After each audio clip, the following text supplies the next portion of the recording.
Hello everyone, welcome to Avigyan classes. Myself Dr. Vandana Shukla and this is my law session. In this session of law today I am starting a very important topic related to Code of Criminal Procedure 1973 and the topic is trial before a court of session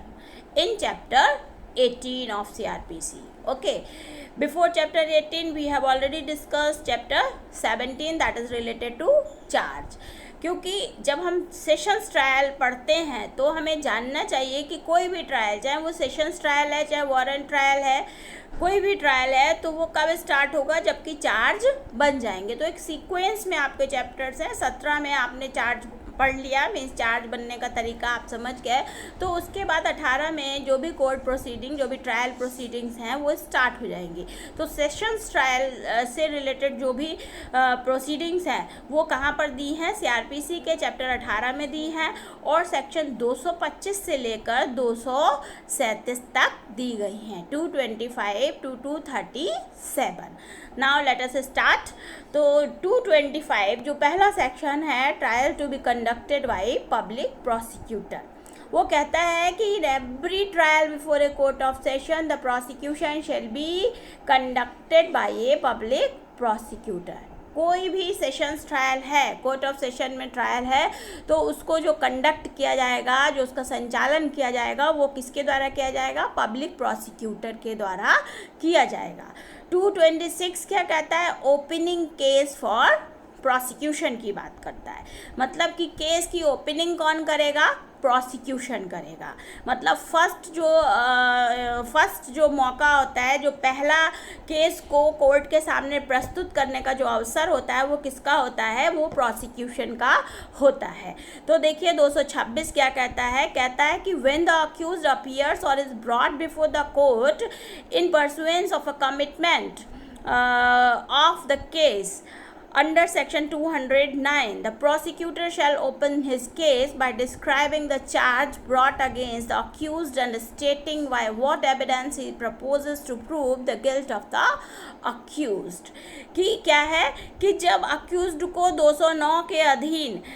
commit होके accused का case जो है वो आता है, ठीक है, वो कोर्ट ऑफ सेशन में है, तब क्या हुआ, प्रोसिक्यूशन क्या करेगा, केस को ओपन करेगा। और कैसे ओपन करेगा, डिस्क्राइबिंग द चार्ज उस अगेंस्ट द अक्यूज्ड, जो भी चार्जेस अक्यूज्ड के अगेंस्ट लगे हैं उन चार्जेस को बताते हुए वो केस की शुरुआत करेगा। मीन्स अक्यूज्ड को प्रस्तुत किया जाता है या फिर अक्यूज्ड को खुद अपीयर होता है जब कोर्ट में, ठीक है। और तब प्रोसिक्यूशन की क्या ड्यूटी है कि वो जो चार्ज उसके अगेंस्ट, अक्यूज के अगेंस्ट बने हैं उनको डिस्क्राइब करते हुए, उनके बताते हुए वो कोर्ट केस की स्टार्टिंग कर देगा। And stating by what evidence he proposes to prove the guilt of the accused, और वो क्या करेगा, स्टेट करेगा जो भी एविडेंसेस उसके पास हैं अक्यूज्ड के गिल्ट को प्रूव करने के लिए। अक्यूज्ड ने जो भी अपराध किया है उसको प्रूव करने के लिए जो भी एविडेंसेस, जो भी उसके पास मौजूद हैं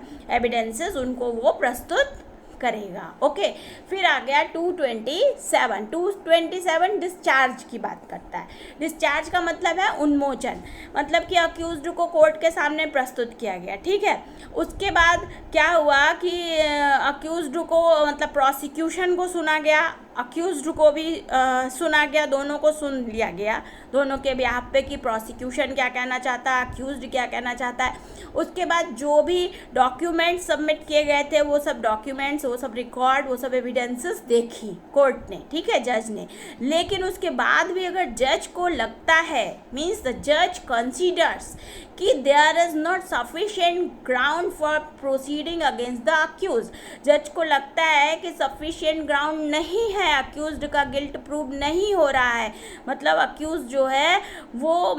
अक्यूज्ड के अगेंस्ट जो है सफिशिएंट ग्राउंड, पर्याप्त आधार नहीं है कि उसके विरुद्ध अपराध जो है साबित हो, तो वो क्या करेगा, he shall discharge the accused, वो अक्यूज्ड को उन्मोचित कर देगा। And record his reason for so doing, और जो भी उसको ऐसा करने के रीज़न होंगे, मान लीजिए इनसफिशिएंसी ऑफ एविडेंस है या एविडेंस प्रूव नहीं हुई, तो जो भी रीजंस होंगे उनको वो क्या करेगा, रिकॉर्ड करेगा। मीन्स रिकॉर्ड करेगा मतलब क्या है, ऑन रिकॉर्ड लेगा, फाइल पर लिखेगा। इसके बाद हम आते हैं 228 में, 228 बात करता है फ्रेमिंग ऑफ चार्ज की, मीन्स चार्ज के बनने के बारे में, चार्ज के जो भी चार्ज विरचित किए गए या चार्ज बनाए गए उनके बारे में 228 बात करता है। अब 228 क्या कहता है कि इसका सब सेक्शन 1 देखिए क्या कहता है कि if after such consideration and hearing as aforesaid, जैसे ऊपर बताया गया है वो सब देखने के बाद, सुनने के बाद, द जज is of opinion that there is ground for presuming that the accused has committed an offence which. अब क्या है देखिए 227 में अगर पर्याप्त एविडेंस नहीं है तो वो डिस्चार्ज कर रहा है, उन्मोचित कर रहा है अक्यूज्ड को, लेकिन 228 में चार्ज फ्रेम की बात हो रही है कि अगर जो भी एविडेंसेस उसके सामने प्रस्तुत की गई, अक्यूज्ड को सुना गया, प्रोसिक्यूशन को सुना गया और उसके बाद जज का ओपिनियन है कि ग्राउंड्स हैं, ठीक है, मतलब वो उतने ग्राउंड्स हैं जिनसे अक्यूज्ड ने ऐसा लग रहा है कि अपराध किया है, उसने ऑफेंस कमिट किया है। तो पहला क्या है बिच, ए, मतलब क्या कहता है कि that the accused has committed an offence which a is not exclusively triable by the court of session, मतलब ऑफेंस तो किया है लेकिन वो एक्सक्लूसिवली ट्रायल उसका जो है वो सेशन कोर्ट के द्वारा नहीं होना चाहिए, ठीक है, मतलब जज को लगता है कि ये सेशन कोर्ट का मैटर नहीं है, तो वो क्या करेगा, he may frame a charge against the accused, वो अक्यूज्ड के अगेंस्ट चार्ज फ्रेम कर सकता है। में देखिएगा वो अक्यूज्ड के डिस्क्रिशनरी है कि वो अक्यूज्ड के अगेंस्ट चार्ज फ्रेम कर सकता है एंड बाय ऑर्डर, और फिर क्या करेगा, ऑर्डर करेगा कि transfer the case for trial to the chief judicial magistrate, वो ऑर्डर कर देगा कि इस केस को क्या किया जाए, चीफ जुडिशियल मजिस्ट्रेट के कोर्ट में ट्रांसफ़र कर दिया जाए,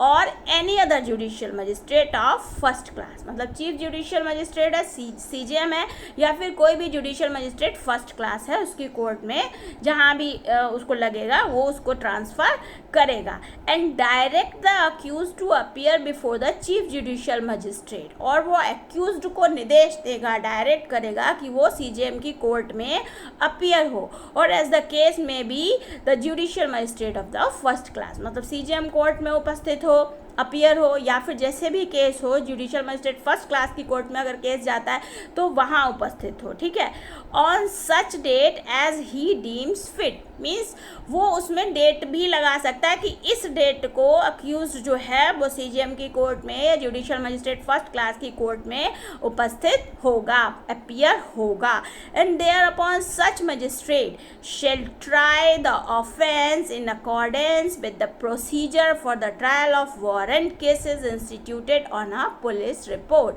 और तब क्या होगा, वो जो मजिस्ट्रेट है चाहे वो सीजेएम हो चाहे जुडिशियल मजिस्ट्रेट फर्स्ट क्लास हो, वो कैसे ट्राई करेगा, शेल ट्राई, मीन्स उसको करना है। Now this is a duty of judicial magistrate first class और सीजेएम कि वो उस ऑफेंस को वारंट केसेस जो होते हैं जैसे उनमें ट्रायल चलने का प्रोसीजर है उसके अकॉर्डिंगली उसको मतलब ट्रायल उसका चलाएगा, instituted on A police report, means वो वारंट केसेस जो पुलिस रिपोर्ट के आधार पर इंस्टीट्यूट होते हैं। ओके, ये तो ए हो गया सब सेक्शन 1, 228 का सब सेक्शन 1 का क्लॉज ए हो गया। अब क्लॉज बी क्या कह रहा है,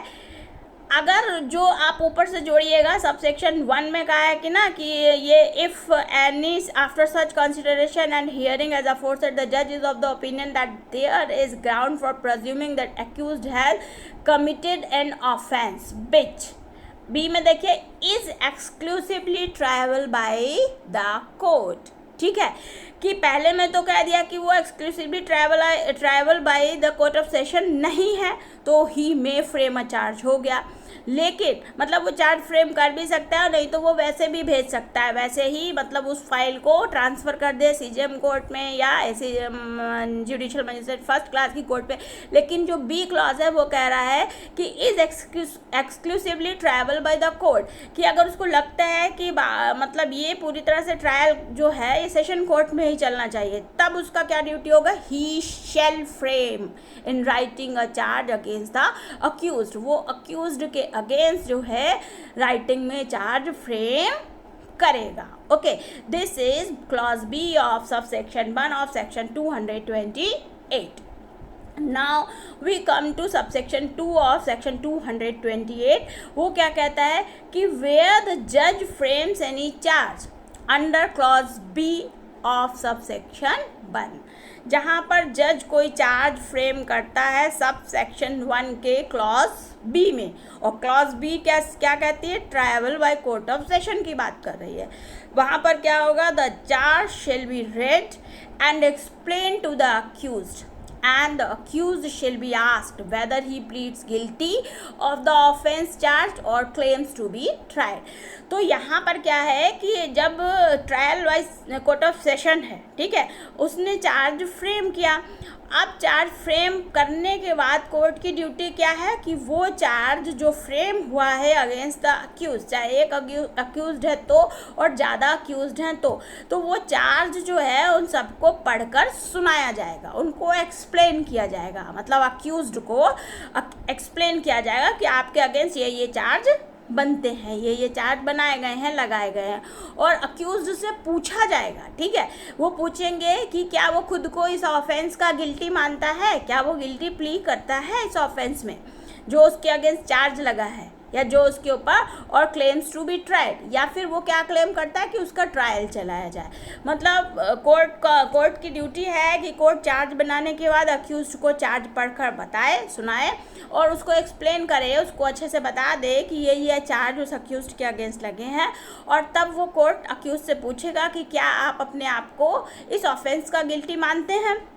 अगर आप क्या, या फिर आप ट्रायल मतलब चाहते हैं कि ट्रायल चलाया जाए. ये दो ऑप्शन अक्यूज्ड के सामने रहेंगे. ये हो गया आपका सब section 2 of section 228. Now we come to 229. 229 conviction on plea of guilty की बात करता है. छोटा सा सेक्शन है. क्या कहता है कि अगर अक्यूज्ड खुद को गिल्टी मान लेता है तो जज जो है उसकी प्ली को रिकॉर्ड कर लेगा और उसके अकॉर्डिंगली उसको कन्विक्ट किया जाएगा. मतलब नाउ अब ये जज का डिस्क्रिशन है कि वो जब उसने अक्यूज ने खुद को गिल्टी मान लिया, अपराधी मान लिया, कि उसने एक्सेप्ट कर लिया कि हाँ मैंने ये अपराध किया है, तो फिर उसका कन्विक्शन करेगा 229 में जज. ओके, फिर 230 आ गया. 230 बात करता है डेट फॉर प्रोसिक्यूशन एविडेंस. अब क्या होगा कि 229 में कन्विक्शन हो सकता है अगर अक्यूज्ड खुद को गिल्टी मान ले, लेकिन जनरली ऐसा होता नहीं. अगर उसने खुद को गिल्टी नहीं मानेगा, नहीं मानता है, वो कहता है कि मेरा ट्रायल चलाया जाए कि मैंने अपराध नहीं किया है, मतलब इसको प्रूव किया जाए. तो 230 में date for prosecution evidence start होता है. और उसमें क्या है, देखिए सीधे सीधे लिखा है कि if the accused refuses to plead, अगर अक्यूज जो है वो प्ली करने से रिफ्यूज़ कर देता है और डज नॉट प्लीड, या फिर प्लीड नहीं करता, और क्लेम्स टू बी ट्राइड, मतलब अक्यूज खुद को गिल्टी नहीं मानता, गिल्टी होने की प्ली नहीं करता और वो क्लेम करता है कि उसका ट्रायल चलाया जाए, और is not convicted under section 229, या फिर उसका 229 में कन्विक्शन नहीं हुआ है, तब जज क्या करेगा, द जज shall fix a date for the examination of witnesses. तब जज जो है विटनेसेस के एग्जामिनेशन के लिए एक डेट फिक्स करेगा. ठीक है, and may on the application of the prosecution, और क्या कर सकता है, मतलब एक तो वो क्या कर सकता है जज की एग्जामिनेशन ऑफ विटनेसेस के लिए डेट फिक्स कर दे कि विटनेसेस एग्जामिनेशन शुरू हो जाए. दूसरी चीज़, अगर प्रोसिक्यूशन ने कोई एप्लीकेशन दी, किस लिए दी, issue any process for compelling the attendance of any witness, कि उसने इसलिए एप्लीकेशन दी है प्रोसिक्यूशन में कि किसी विटनेस की अटेंडेंस को कंपेल किया जाए, मतलब किसी विटनेस को केस में बुलाया जाना जरूरी है और वो नहीं आना चाह रहा है या कुछ भी, तो फिर प्रोसिक्यूशन की एप्लीकेशन देगा. प्रोसिक्यूशन ने एप्लीकेशन दी कि इस विटनेस को कोर्ट में हाजिर हो, मतलब कंपेल किया जाए कि वो यहाँ हाजिर हो, तो उसके लिए प्रोसेस इशू की जाए, और the production of any document और अदर थिंग. मतलब एक तो इसलिए एप्लीकेशन हो सकता है, या फिर कोई डॉक्यूमेंट या कोई ऐसा एविडेंस कोर्ट में प्रोड्यूस करना है जो कि केस के संबंध में ज़रूरी है, तो कोर्ट ने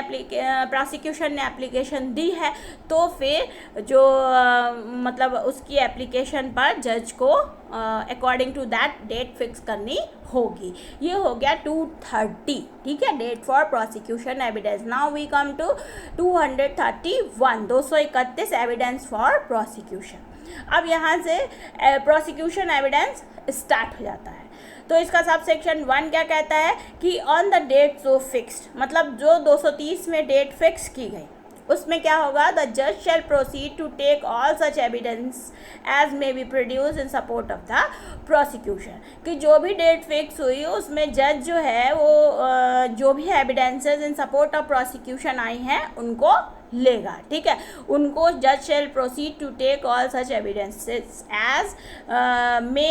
मे be produce in support of the prosecution, जो भी प्रोसिक्यूशन की सपोर्ट में एविडेंसेस आई हैं जज प्रोसीड करेगा उन सारी एविडेंसेस को लेने को, ठीक है। मतलब वो सारी एविडेंसेस कोर्ट के सामने प्रस्तुत की जाएंगी। अब 231 का सब सेक्शन 2 है, वो क्या कहता है, वो कहता है कि द जज में इन हिज डिस्क्रिशन, मतलब this is the discretion of the जज, कि वो क्या करेगा, द जज may permit the cross examination of any witness to be deferred until any other witness or witnesses have been examined or recall any witness for further cross examination। मतलब this is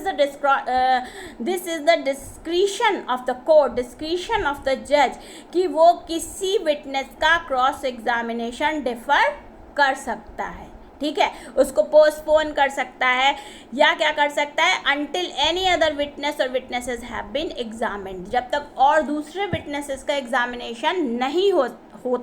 हो जाता, और recall any witness for further cross examination, या किसी witness को जिसका cross examination in chief और cross examination हो चुका है उस विटनेस को रिकॉल भी कर सकता है। This is the discretion of the जज, discretion of the presiding officer of the court, ठीक है। अब आते हैं 232 पे। 232 बात करता है एक्विटल की, ठीक है। एक्विटल का मतलब क्या है, दोष मुक्ति, ओके, कि 232 कहता है दोष मुक्ति हो जाना।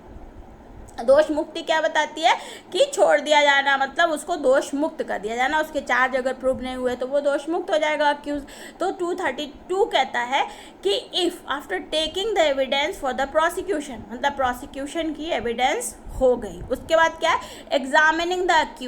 एक्यूज्ड को भी एग्जामिन किया गया, and hearing the prosecution and the defence on the point, मतलब प्रोसिक्यूशन की एविडेंस होने के बाद, एक्यूज्ड का एग्जामिनेशन होने के बाद, और जो भी प्रोसिक्यूशन और डिफेंस को जिस भी मुद्दे पर, जिस भी पॉइंट पर सुनना है वो सब सुनने के बाद,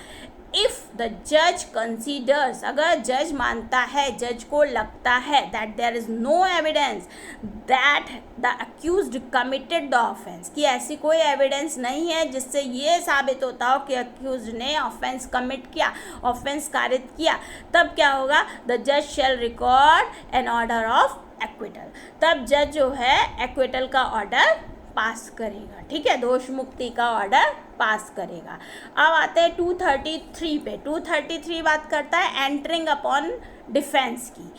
कि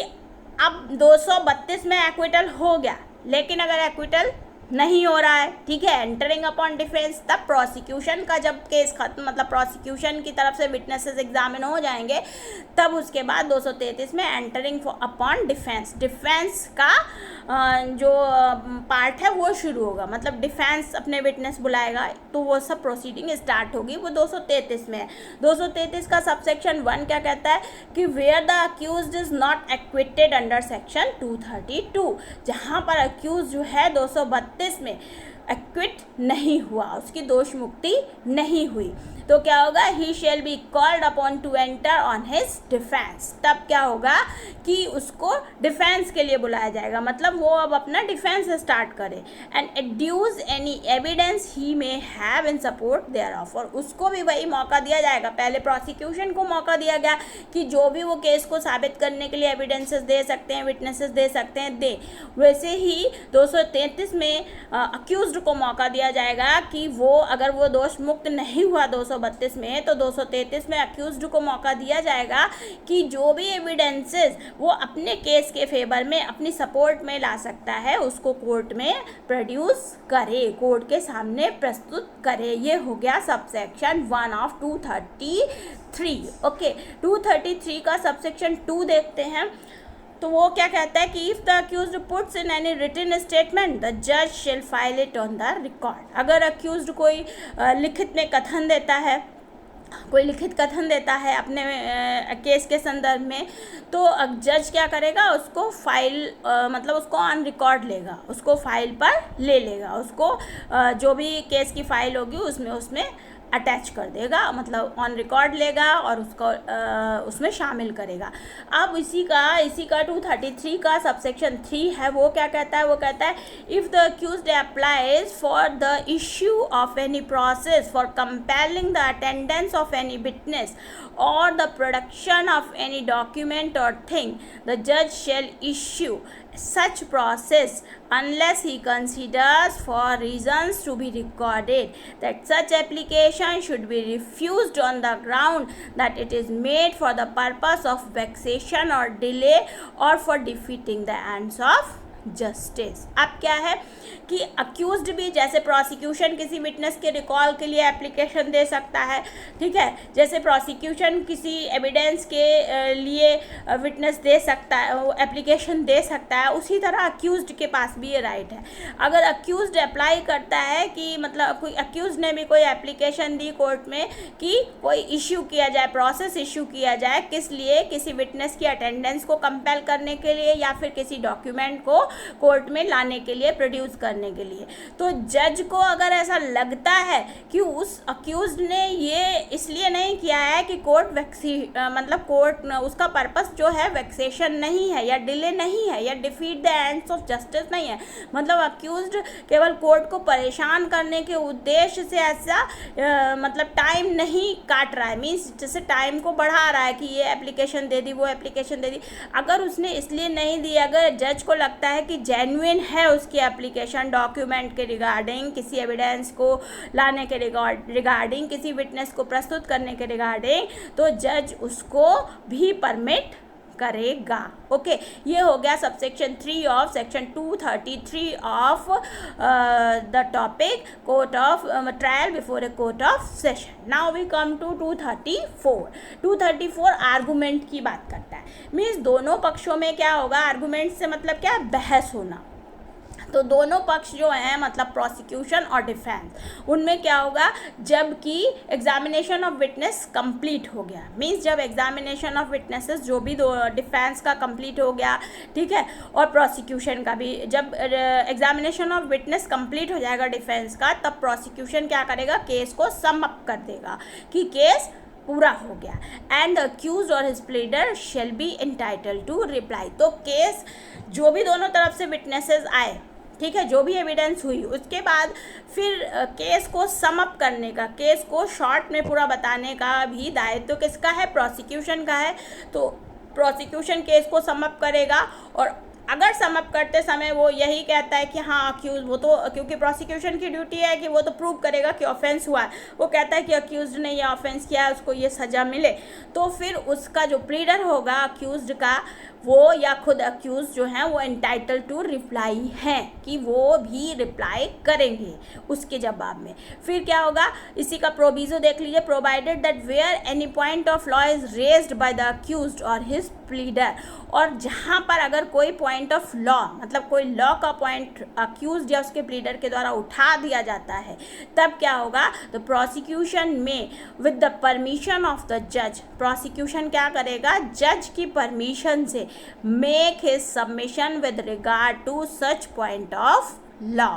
तो प्रोसिक्यूशन उस पॉइंट ऑफ लॉ पर जज की परमिशन से अपने सबमिशन देगा, मीन्स वो भी अपने जो भी उसको उसकी मतलब जो भी उससे कहना होगा उस पॉइंट ऑफ लॉ के रिगार्डिंग, तो वो भी उसको प्रस्तुत करेगा। ये 234 हो गया, 234 आर्गूमेंट से रिलेटेड हो गया, मीन्स दोनों पार्टीज वर्बली अपने आर्गूमेंट्स कोर्ट के सामने प्रस्तुत करेंगी, उससे सपोर्टिंग जो भी आपके रूलिंग्स रहती हैं ना, जो भी हाई कोर्ट सुप्रीम कोर्ट की रूलिंग्स रहती हैं वो सब प्रस्तुत की जाती हैं, तो दोनों अपने अपने पक्ष को साबित करेंगे आर्गूमेंट से।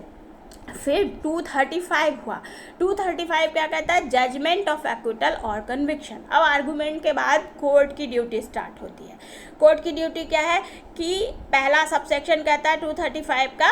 कि After hearing argument and point of law, if any, the judge shall give a judgment in the case. मतलब जब आर्गूमेंट हो गए, मतलब आर्गूमेंट को सुनने के बाद या कोई लॉ का पॉइंट है उसको सुनने के बाद जज जो है वो क्या करेगा, केस में जजमेंट देगा. 235 ये कहता है, इसका सबसेक्शन 1 ये कहता है. और सबसेक्शन 2 क्या कहता है, कहता है कि if the accused is convicted, अगर अक्यूज जो है कन्विक्टेड हो जाता है तब क्या होगा, मतलब उसको सजा मिलती है तब क्या होगा, द जज shall unless he proceeds in accordance with the provisions of section 360. ठीक है, तो जज जो है कैसे प्रोसीड करेगा, according to the provisions of section 360 proceed करेगा. अब जो आपका सेक्शन 360 है वो क्या कहता है,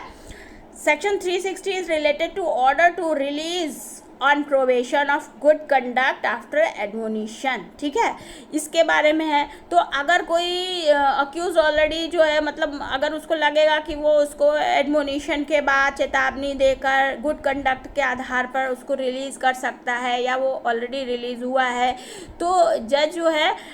या तो वो करेगा या फिर hear the accused on the question of sentence, मतलब कि अक्यूज्ड को क्वेश्चन ऑफ सेंटेंस पर सुनेगा and then pass sentence on him according to law. मतलब जो भी उसको सज़ा मिलती है उस मुद्दे पर अक्यूज्ड को सुनेगा और उसके बाद जो है वो लॉ के अकॉर्डिंग उसके अगेंस्ट सेंटेंस पास करेगा, सज़ा पास करेगा. ये हो गया आपका 235. Now we come to 236 previous conviction. मतलब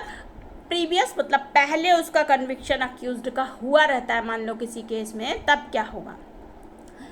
तो इसका 236 क्या कहता है, कहता है in a case where a previous conviction is charge under the provisions of subsection 7 of section 211. 211 जो है चार्ज का सेक्शन है. चार्ज में 211 का सबसेक्शन 7 के अकॉर्डिंग, ठीक है, सबसेक्शन 7 में अगर आप देखेंगे तो उसमें क्या बताया गया है कि अगर जो है प्रीवियस कन्विक्शन जो है, मतलब प्रीवियस कन्विक्शन से रिलेटेड जो भी प्रोविजंस हैं and the accused does not admit, और अक्यूज जो है उस कन्विक्शन को एडमिट नहीं कर रहा है, that he has been previously convicted, कि वो पहले कन्विक्ट हुआ था as alleged in the charge, जैसा कि चार्ज में मेंशन है. द जज may after he has convicted the said accused, तब जज क्या कर सकता है, after he has convicted the said accused, कि जब वो उस अक्यूज्ड को कन्विक्ट कर चुका है अंडर सेक्शन 229 और सेक्शन 235, उसने 229 में या 235 में अक्यूज्ड को कन्विक्ट किया है, तो वो क्या करेगा, take evidence in respect of the alleged previous conviction. तब उसके पास पावर है, जज के पास पावर है कि वो रिगार्डिंग द प्रीवियस कन्विक्शन भी उस अक्यूज्ड के प्रीवियस कन्विक्शन के विषय में एविडेंस ले सकता है and shall record a finding there on, और उसके आधार पर जो भी फाइंडिंग उसकी निकलेगी, जो भी फाइंडिंग जज को लगता है देनी चाहिए, वो उसको रिकॉर्ड करेगा, को फाइल ऑन मतलब ऑन रिकॉर्ड लेगा. इसी का प्रोविज़ो क्या कहता है देख लेते हैं. 236 का ये कहता है provided that no such charge shall be read out by the judge, nor shall the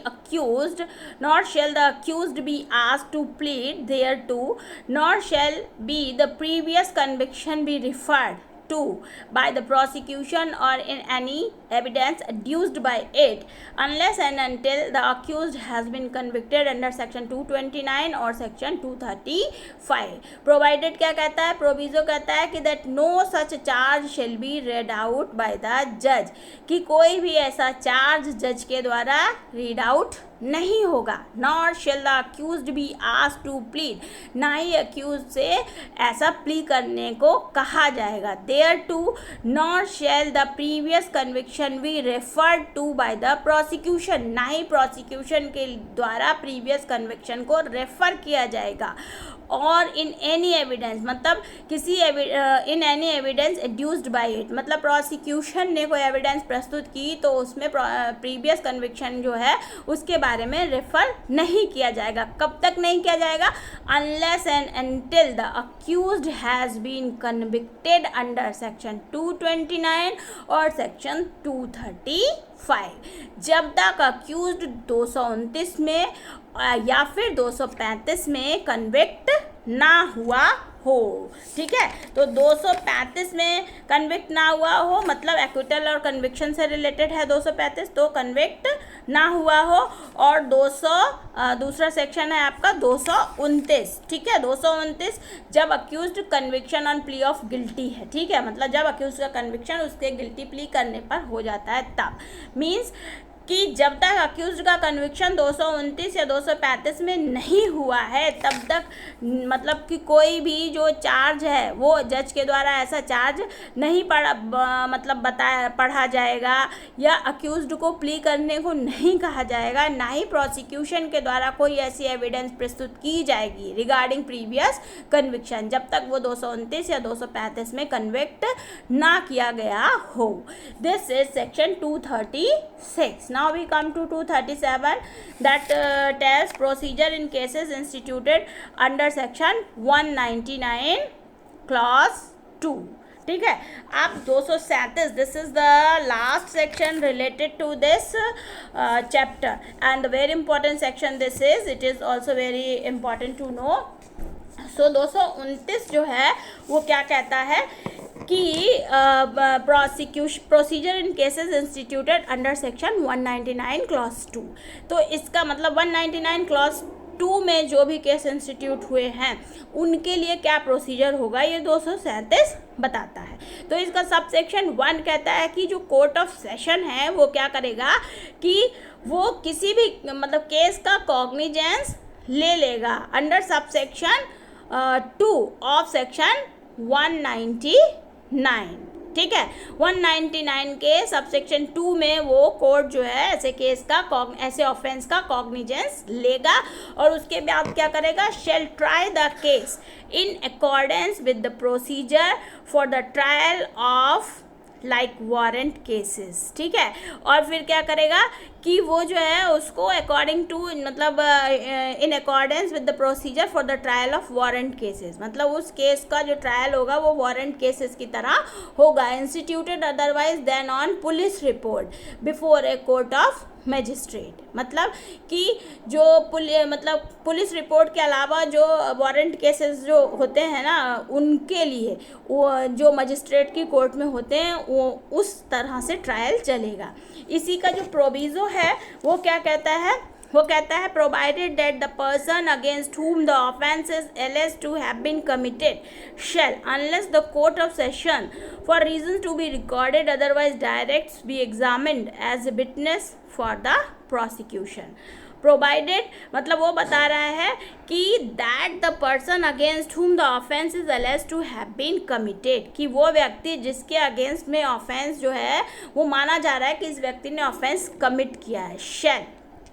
unless the court of session, जब तक कोर्ट ऑफ सेशन क्या नहीं करेगा, for reasons to be recorded, reasons को रिकॉर्ड नहीं करेगा, otherwise direct be examined as a witness for the prosecution. मतलब कि कहने का यही है कि जब तक कोर्ट ऑफ सेशन ये डायरेक्ट नहीं करता कि जिस व्यक्ति के अगेंस्ट ऑफेंस किया गया जाना कभी कथित है, अभियोजन के मतलब उसके अगेंस्ट जो ऑफेंस किया जाना अभी कथित है, तो अभियोजन का जो भी साक्षी होगा, जो भी विटनेस होगा, प्रोसिक्यूशन विटनेस के रूप में ही उस व्यक्ति की जो है वो परीक्षा, उसका एग्जामिनेशन किया जाएगा। This is sub section 1। अब हम इसी के सब सेक्शन 2 में आते हैं। तो वो क्या कहता है कि प्रत्येक ऐसा ट्रायल जो है कैसे किया जाएगा, बंद कमरे में किया जाएगा। ठीक है,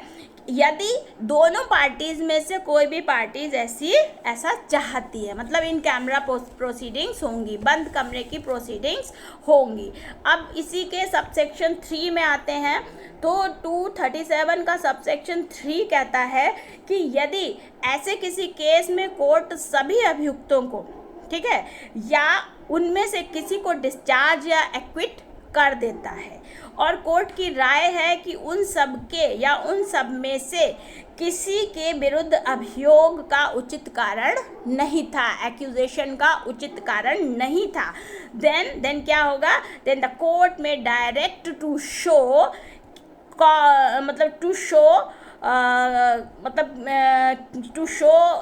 case why he should not pay compensation to such accused. मतलब कि कोर्ट को ऐसा लगता है कि कोई ऐसा अभियोग का उचित कारण नहीं था, तो कोर्ट जो है वो क्या करेगा कि उसको ऐसा मतलब शो कॉज एक नोटिस दे सकता है कि क्यों ना उसको कंपनसेशन उसके विरुद्ध लगाया जाए, कि वो अक्यूज्ड को मतलब जिनके खिलाफ भी उसने अभियोग लगाया था वो अक्यूज्ड या उनमें से प्रत्येक जो भी अक्यूज्ड है उनको वो कंपनसेशन पे करे। This is subsection 3 of section 237। Now we come to subsection 4। Subsection 4 क्या कहता है कि जो न्यायालय है वो ऐसे व्यक्ति द्वारा जो भी कारण बताए गए हैं उनको लेखबद्ध करेगा, मीन्स उनको लिखेगा। और यदि कोर्ट को ऐसा सेटिस्फेक्शन होता है कि अभियोग लगाने का या कोई भी मतलब जो भी केस बना है उसका कोई उचित कारण नहीं था, तो वो क्या करेगा, वो 1000 रुपये तक की रकम या जितनी भी कोर्ट अवधारित करे लेकिन 1000 से कम ही होगी, उसका कंपनसेशन उस व्यक्ति पर डालेगा और कारणों को भी ऑन रिकॉर्ड लेगा। This is subsection 4 of section 237। Now we come to subsection 5। Subsection 5 of section 237 क्या कहता है कि सबसेक्शन 4 में जो कंपनसेशन अवार्ड हुआ है वो ऐसे रिकवर किया जाएगा जैसे वो फाइन इम्पोज किया गया मजिस्ट्रेट के द्वारा। ठीक है, मजिस्ट्रेट ने जो फाइन इम्पोज किया है उसकी रिकवरी जैसे होती है वैसे ही इस कंपनसेशन को मतलब रिकवर किया जाएगा। इसी के सबसेक्शन 6 पे आते हैं, तो वो कहता है कि no person who has been directed to pay compensation under subsection 4, कि कोई भी ऐसे मतलब कि सबसेक्शन 4 में जिसे कंपनसेशन देना है उससे ऐसे आदेश के कारण इस धारा के अधीन किए गए कंप्लेंट के बारे में सिविल या क्रिमिनल लायबिलिटी से छूट नहीं मिलेगी। ठीक है, कोई भी व्यक्ति अगर मान लो उसने सब सेक्शन 4 में कंपनसेशन पे किया, तो ऐसा नहीं है कि उसने अगर कंपनसेशन पे कर दिया तो उसकी जो क्रिमिनल लायबिलिटी या सिविल लायबिलिटी बनती है तो उससे उसको छूट मिल जाए, उसको ऐसी कोई छूट नहीं मिलेगी। इसी का प्रोविज़ो है, वो कहता है कि जो कंपनसेशन डिसाइड हुआ है वह उस व्यक्ति से उसी मामले से संबंधित किसी सब्सिक्वेंट बाद के सिविल सूट में कंपनसेशन अवार्ड करते समय ले लिया जाएगा। मतलब उसका जो भी हिसाब है वो उस समय सब्सिक्वेंट सिविल सूट में कर लिया जाएगा। अब इसी के सबसेक्शन 7 पे आते हैं। 237 के सबसेक्शन 7 में वो क्या कहता है कि सबसेक्शन 4 में जिस व्यक्ति को कंपनसेशन जो है वो कंपनसेशन देने का आदेश हुआ, ठीक, लेकिन उसने क्या किया, वह उस आदेश की अपील करता है। मान लीजिए उस आदेश की अपील हो जाती है, तो उस अपील जब वो अपील उस कंपनसेशन के संदर्भ में हुई है तो जब तक वो अपील मतलब अपील का आदेश हो गया है ऐसी स्थिति में तब तक वो उसको मतलब वो मैटर वो नहीं देगा कंपनसेशन। ठीक है, मीन्स देखिए एक बार हम पढ़ लेते हैं। The person who has been ordered under subsection 4 to pay compensation, ठीक है, कि जिस व्यक्ति को सबसेक्शन 4 में कंपनसेशन देने का ऑर्डर पास हुआ और मे अपील, वो अपील कर सकता है फ्रॉम द ऑर्डर, इस ऑर्डर के अगेंस्ट अपील में जा सकता है, in so far as it relates to the payment of compensation to high court. और कहाँ जाएगा अपील के लिए, वो हाई कोर्ट में जाएगा। और sub section 8, this is last sub section of section 237, जो क्या कहता है कि जब तक अभियुक्त या जो भी व्यक्ति जिसको प्रतिकर के लिए मतलब जो भी अवधि है, means when an order for payment of compensation to an accused person is made, जबकि एक अक्यूज्ड के अगेंस्ट पेमेंट ऑफ कंपनसेशन का ऑर्डर किया गया है और the compensation shall not be paid to him, मतलब तब तक कंपनसेशन पे नहीं किया जाएगा उसको। कब तक नहीं किया जाएगा, before the period allowed for the presentation of the appeal has elapsed, कि जब तक जो अपील का पीरियड है या तो वो निकल जाए। ठीक है, अपील का पीरियड जो है अगर उसमें अपील फाइल होने का कोई पीरियड है तो वो अपील का पीरियड निकल जाए तब वो कंपनसेशन पे करेगा। और if an appeal is presented अगर अपील प्रस्तुत की गई है तब, before the appeal has been decided, तो अगर अपील जब कोर्ट में मतलब हाई कोर्ट में फाइल हो गई है तब ऐसे में अगर अपील जब डिसाइड हो जाएगी तभी वो कंपनसेशन पे करेगा। ठीक है, मतलब कि प्रतिकर की अपील की अवधि खत्म होने से पहले या अपील प्रस्तुत कर दी गई है तो अपील के डिसाइड होने से पहले अभियुक्त व्यक्ति को प्रतिकर नहीं दिया जाएगा। This is subsection 8 of section 237। Now today in this lecture series I have discussed trial by court of session. I hope all of you would have understood this lecture. I have tried my best to explain it in a very comprehensive way. तो ऐसे ही अगले video में मैं एक नया lecture के साथ आपसे जल्दी मिलती हूँ। तब तक के लिए बाय बाय।